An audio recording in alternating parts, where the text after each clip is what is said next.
जय हिंद एवरीवन। बच्चों, अभी तक हमने क्या किया था? अभी तक हमने पार्लियामेंट में आपका राज्यसभा और लोकसभा के बीच में डिफरेंस कर लिया था। अब हम करेंगे किसके बारे में? स्पीकर के बारे में। इससे प्रीवियस क्लास आप देख लीजिएगा। आज हम स्पीकर के बारे में करेंगे बच्चों। किसके बारे में करेंगे? स्पीकर के बारे में। ठीक है। अब कोई भी हाउस होता है, ठीक है, कोई भी हाउस होता है तो उसमें दो चीज़ें रहती हैं बच्चों। एक रहता है स्पीकर और दूसरा क्या रहता है? डेप्यूटी स्पीकर रहता है। ठीक है, समझ पा रहे हो? तो हाउस में क्या रहेगा? स्पीकर या फिर डेप्यूटी स्पीकर रहेगा। और ये स्पेसिफिक अगर मैं बोलूँ तो ये लोकसभा के लिए है बच्चों। ये किसके लिए है? लोकसभा के लिए। राज्यसभा में बच्चों क्या रहेगा? राज्यसभा में रहेगा चेयरमैन और क्या रहेगा दूसरा? Deputy chairman. क्या रहेगा? डेप्यूटी चेयरमैन रहने वाला है। समझ पा रहे हैं क्या आप? तो लोकसभा में स्पीकर या फिर डेप्यूटी स्पीकर, राज्यसभा में चेयरमैन या फिर डेप्यूटी चेयरमैन। अब आप बोलोगे सर इसमें अंतर क्या है? तो बेटा जो चेयरमैन है ना, चेयरमैन आपका कौन रहता है पता है आपको? चेयरमैन रहता है वाइस प्रेसिडेंट। तो वाइस प्रेसिडेंट क्या रहता है? चेयरमैन रहता है राज्यसभा का। इसीलिए बोला जाता है कि vice president is the ex officio chairman. क्या बोला जाता है? Vice president is the ex officio chairman. It means what? जब भी कोई इंसान वाइस प्रेसिडेंट बनता है वो ऑटोमेटिकली क्या बन जाता है? चेयरमैन बन जाता है राज्यसभा का। इसका मतलब ये होता है एक्स ऑफिशियो चेयरमैन का मतलब। ठीक है। तो अब क्यों रखते हैं ऐसा? इसीलिए रखते हैं कि अगर मान लो स्पीकर एब्सेंट है तो डेप्यूटी स्पीकर काम करेगा, चेयरमैन एब्सेंट है तो डेप्यूटी चेयरमैन काम करेगा। ठीक है। ऑरिजिन की अगर हम बात करें तो ऑरिजिन हमें कहाँ से मिलता है? गवर्नमेंट ऑफ इंडिया एक्ट 1919 से मिलता है। ठीक है। तो बहुत सारे एक्ट आए थे क्योंकि ब्रिटिशर्स जब यहाँ पे रूल करते थे तो वो भी किसी सेट ऑफ रूल से रूल करते थे। तो गवर्नमेंट ऑफ इंडिया एक्ट 1919 जब आया था, जिसको क्या बोलते हैं? मॉन्टेग्यू क्लेम्सफोर्ड एक्ट भी बोलते हैं गवर्नमेंट ऑफ इंडिया एक्ट 1919 को। ठीक है। उसके बाद आपको पहली बार किसके बारे में जिक्र मिलता है? स्पीकर और डेप्यूटी स्पीकर, चेयरमैन और डेप्यूटी चेयरमैन के बारे में। ठीक है। पहले स्पीकर देखो कौन थे? फ्रेडरिक वाइट थे। और पहले डेप्यूटी स्पीकर कौन थे? एस सच्चिदानंद सिन्हा। तो ये भी हमारे लिए बहुत इंपॉर्टेंट है।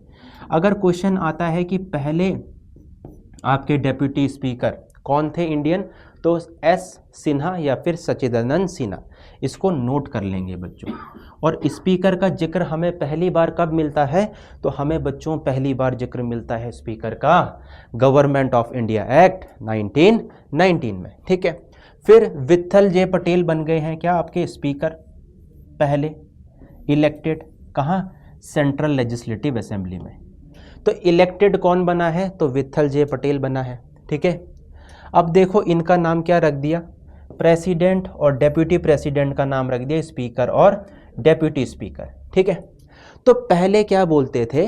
जो स्पीकर रहते थे उन्हें क्या बोलते थे? उन्हें प्रेसिडेंट भी बोलते थे। उसके बाद 1935 का एक्ट आया, गवर्नमेंट ऑफ इंडिया एक्ट 1935। ठीक है। इसमें क्या हुआ? प्रेसिडेंट और डेप्यूटी प्रेसिडेंट का नाम रख दिया स्पीकर और डेप्यूटी स्पीकर। और वहां से हम लेके चलते हैं आज तक। आज तक भी यही बोला जाता है, स्पीकर और डेप्यूटी स्पीकर ही बोला जाता है। पहले आपके जो लोकसभा थी उसमें जो पहले इलेक्टेड आपके स्पीकर थे आफ्टर इंडिपेंडेंस, तभी उसने पोस्ट इंडिपेंडेंस वर्ड यूज करा है, वो कौन थे? जीवी मवलांकर थे। और पहले डेप्यूटी कौन थे? अयंगर थे। कौन थे? ए अयंगर थे। याद रहेंगे? ठीक है, याद रहेगी बात। चलो आगे बढ़ते हैं फिर। अब हम आज की डेट में देखें बच्चों,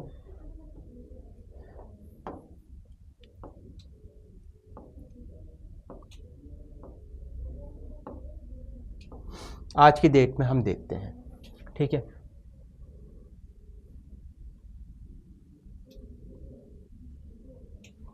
अब एक होता है वर्ड बच्चों प्रोटम स्पीकर। क्या होता है?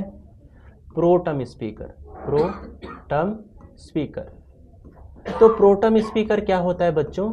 ये एक टाइप का ना टेम्पररी स्पीकर रहता है। क्या रहता है?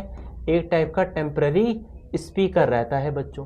कैसा रहता है? Temporary speaker. ठीक है, परमानेंट नहीं रहता, टेम्पररी रहता है।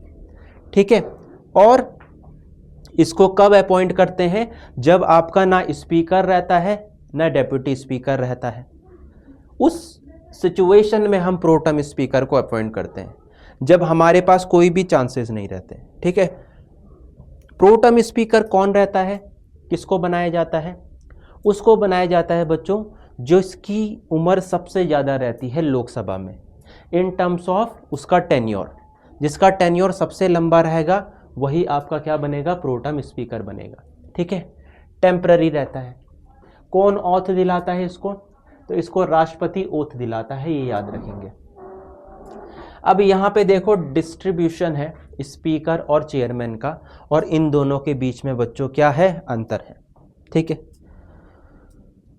तो अब आप देखेंगे पोजीशन लोकसभा और राज्यसभा में, तो इलेक्टेड बाय लोकसभा के मेंबर और चेयरमैन को elected by Lok Sabha plus Rajya Sabha. राष्ट्रपति का जो चुनाव रहता है बच्चों, राष्ट्रपति के चुनाव में कौन कौन इलेक्शन में टेक पार्ट करता है? तो लोकसभा, दूसरा राज्यसभा के मेंबर। ठीक है, तो जब राष्ट्रपति का चुनाव होता है, वाइस प्रेसिडेंट का चुनाव होता है, राष्ट्रपति के चुनाव में तो आपके लोकसभा, राज्यसभा, सारी जितनी भी लेजिस्लेटिव असेंबली है पूरे इंडिया में वो टेक पार्ट करती हैं। पर वाइस प्रेसिडेंट के इलेक्शन में बच्चों लोकसभा और राज्यसभा का टेक पार्ट रहता है, याद रखेंगे। तो जब स्पीकर का अपॉइंटमेंट होता है तो उस स्पीकर के अपॉइंटमेंट में केवल लोकसभा ही टेक पार्ट करती है, बट वाइस प्रेसिडेंट जो कि चेयरमैन रहता है राज्यसभा का, उसके इलेक्शन में दोनों हाउस टेक पार्ट करते हैं। इलेक्शन देखो, इलेक्शन कौन फिक्स करता है? राष्ट्रपति। इसमें क्या होता है? जब वाइस प्रेसिडेंट नहीं रहता तब इलेक्ट करना पड़ता है उन्हें। ठीक है, टेन्योर क्या रहता है? देखो टेन्योर जो रहता है ना लोकसभा के स्पीकर का, लोकसभा के स्पीकर का टेन्योर कितना रहता है? 5 साल, 5 ईयर। ठीक है, तो मान लो लोकसभा का स्पीकर का टेन्योर स्टार्ट हो गया 5 साल। अब ये कब तक बना रहेगा स्पीकर? जब तक आपकी नई लोकसभा नहीं बन जाती।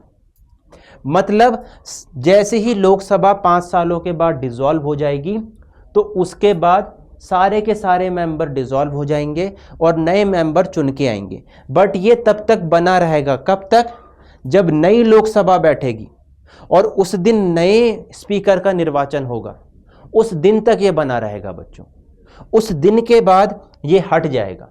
तो इसका कार्यकाल कब तक रहता है? पहले दिन तक, जब तक आपका हाउस बैठता नहीं है, जब तक आपका नया स्पीकर बनता नहीं है। तो ये टेन्योर रहा।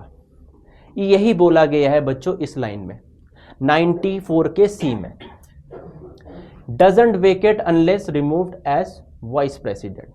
ये कब तक बना रहता है? जब तक ये वाइस प्रेसिडेंट है ना। और मान लो इसके खिलाफ कोई इंपीचमेंट लिया है, महाभियोग लिया है, तब ये हट सकता है। ठीक है, अब देखो रिमूवल कैसे रिमूव कर सकते हैं इसे हम, है ना। मान लो कि लोकसभा के मेंबर्स ने बोला कि ये बायस है, ये कोई गलत काम कर रहा है, तो वो एक 14 दिन का रिजोल्यूशन लेके आएंगे। 14 दिन पहले उसे बताया जाएगा और 50 मेंबर लेके आएंगे। 50 मेंबर लेके आएंगे, 50 मेंबर के साइन रहेंगे। 14 दिन पहले बताया जाएगा स्पीकर को और तब उसका प्रोसेस स्टार्ट होगा रिमूवल का। ठीक है, अब जैसे वाइस प्रेसिडेंट को जैसे हटाते हैं वैसे ही आपका चेयरमैन को हटाएंगे। कहाँ पे? राज्यसभा में। क्यों? क्योंकि दोनों के दोनों एक ही हैं। समझ पा रहे हो क्या? तो ये आपको, आपके लिए ये इंपॉर्टेंट पॉइंट है। क्या इंपॉर्टेंट पॉइंट है? कि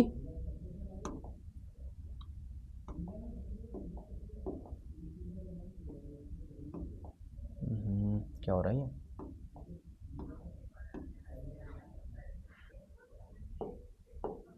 अच्छा ये सही है।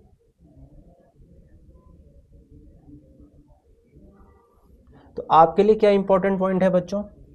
आपके लिए इंपॉर्टेंट पॉइंट ये रहने वाला है कि जो लोकसभा का स्पीकर है, जो क्या है, जो लोकसभा का स्पीकर है, उसको रिमूव करने के लिए क्या करना पड़ेगा? रिमूव करने के लिए सबसे पहली बात 50 मेंबर का सपोर्ट होगा, ठीक है। दूसरी बात क्या होगी? दूसरी बात ये होगी कि 14 दिन पहले का नोटिस देना पड़ेगा, 14 दिन का नोटिस सर्व करना पड़ेगा बच्चों, तभी वो रिमूव हो सकता है। याद रखेंगे ये पॉइंट, ठीक है। वोटिंग राइट क्या है? Doesn't vote in the first instance but can exercise a casting vote in the tie. अब क्या होता है कि जो आपका स्पीकर है ना, स्पीकर को न्यूट्रल बन के रहना पड़ता है, क्योंकि वो स्पीकर तो पूरे हाउस का है। अब ऐसा तो नहीं है कि कांग्रेस वालों का या फिर बीजेपी वालों का, ऐसा हो सकता है कि वो किसी पार्टी से बिलोंग करे, पर स्पीकर तो वो सबका है। तो जब क्या होगा, वोटिंग होगी किसी चीज़ के लिए कि इसको करना है कि नहीं करना, और वहाँ पे डेडलॉक क्रिएट हो गया, वहाँ पे ऐसी सिचुएशन क्रिएट हो गई कि अब पता नहीं चल रहा है कि ये पास होगा कि नहीं होगा, तब वो एक डिसाइसिव वोट लेगा और उसी को बोलते हैं कास्टिंग वोट। वो लास्ट में वोट करेगा और कास्ट करेगा वोट को, और तभी चीज़ें क्या होंगी? सही होंगी। समझ पा रहे हैं क्या? सेम इसमें, similar to speaker doesn't vote in the first instance but can cast a vote in case of tie. तो वोटिंग राइट आप पता चल गए। पावर एंड ड्यूटीज क्या है? तो पावर एंड ड्यूटी क्या है कि पूरे हाउस का क्या, बिजनेस को इजीली चलाना, डिसिप्लिन को मेंटेन रखना, प्रिविलेजेस को मेंटेन रखना सभी मेंबर्स के, ठीक है। तो ये इसकी पावर रहेंगी। देख रहे हो ना, जो कॉन्स्टिट्यूशन ने दिया है, rule of procedure, parliamentary convention, सब में इसकी पावर है। प्रिविलेज को बना के रखना, मतलब कि हाउस में जो स्पेशल फैसिलिटीज़ या फिर स्पेशल प्रोटेक्शन मिलती है ना मेंबर्स को किसी चीज़ के भी अगेंस्ट, उन चीज़ों के अगेंस्ट जो प्रोवाइड करता है राइट, उनको जो प्रिजर्व करके रखता है, वो कौन है? आपका स्पीकर या फिर डेप्यूटी स्पीकर है, या फिर चेयरमैन या फिर डेप्यूटी चेयरमैन।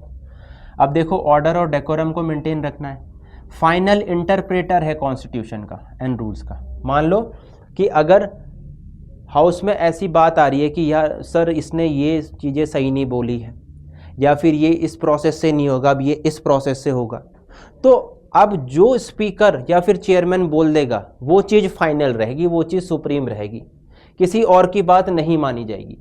एक बार स्पीकर बोल देगा कि ये सही है तो वो सही ही माना जाएगा, ठीक है। हाउस को क्या कर सकता है? स्थगित कर सकता है, बोल सकता है कि अब ये मीटिंग कल होगी। मीटिंग को सस्पेंड कर सकता है, बंद कर सकता है मीटिंग को फॉर लेक ऑफ quorum, है ना। तो 1/10 से कम मेंबर प्रेजेंट है, मान लो अगर 250 स्ट्रेंथ है और केवल 24 ही मेंबर प्रेजेंट है, तो बोलेगा कि आज मैं स्थगित करता हूं हाउस की मीटिंग, आज हाउस की मीटिंग नहीं चलेगी। मनी बिल से लेके डिसीजन यही प्रोवाइड करता है। आर्टिकल 110 में आपका मनी बिल आता है। मनी बिल कौन सा बिल रहता है? जो पैसों से रिलेटेड रहता है बच्चों, बिल याद रखेंगे इसे, ठीक है। ज्वाइंट सिटिंग दोनों हाउस की 108 में होती है। ज्वाइंट सिटिंग कब होती है? जब मान लो दोनों हाउस आ रखे हैं, नहीं, ज्वाइंट सिटिंग आपकी कब होगी? ज्वाइंट सिटिंग आपकी तब होगी मानो एक बिल आया और वो बिल आया लोकसभा में, लोकसभा ने पास किया, वो राज्यसभा में गया, बट क्या हुआ कि दोनों के बीच में ना कॉन्फ्लिक्ट ऑफ इंटरेस्ट हो गया। मतलब राज्यसभा बोल रही कि ये चीज़ें इसमें चेंज करनी है, लोकसभा बोल रही कि ये चीज़ें इसमें चेंज करनी है, और बिल पास ही नहीं हो पा रहा है, एक टाइप का वो अटक गया है बिल। तब राष्ट्रपति क्या करता है? दोनों हाउस को एक जगह बुलाता है, ज्वाइंट सेटिंग करवाता है और बिल को पास करवाता है। ये वाली सिचुएशन हमारे देश में केवल 3 ही बार हुई है, याद रखेंगे, ठीक है। Leader of the house, secret meeting, ठीक है। अब मान लो कोई ऐसी मीटिंग है जो इसमें नेशनल इंटरेस्ट का मामला है, ठीक है, तो चुपचाप से एक मीटिंग करवाएंगे, और किसके रिक्वेस्ट में? लीडर ऑफ द हाउस के रिक्वेस्ट में, ठीक है। डिस्क्वालिफिकेशन डिसाइड करता है ना।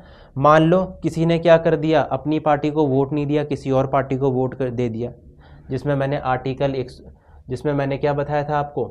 शेड्यूल 10 बताया था शेड्यूल 10। तो ये वाली सिचुएशन हो सकती है। अपॉइंट करना चेयरपर्सन ऑफ पार्लियामेंट्री कम्युनिटी, ठीक है, एक्स ऑफिशियो चेयरमैन अपॉइंट करना, ठीक है। अब देखो जो मनी बिल से रिलेटेड राइट है वो केवल लोकसभा के पास है, राज्यसभा के पास कोई पावर नहीं है इसकी, ठीक है। ज्वाइंट सिटिंग में भी लोकसभा के पास है, ठीक है।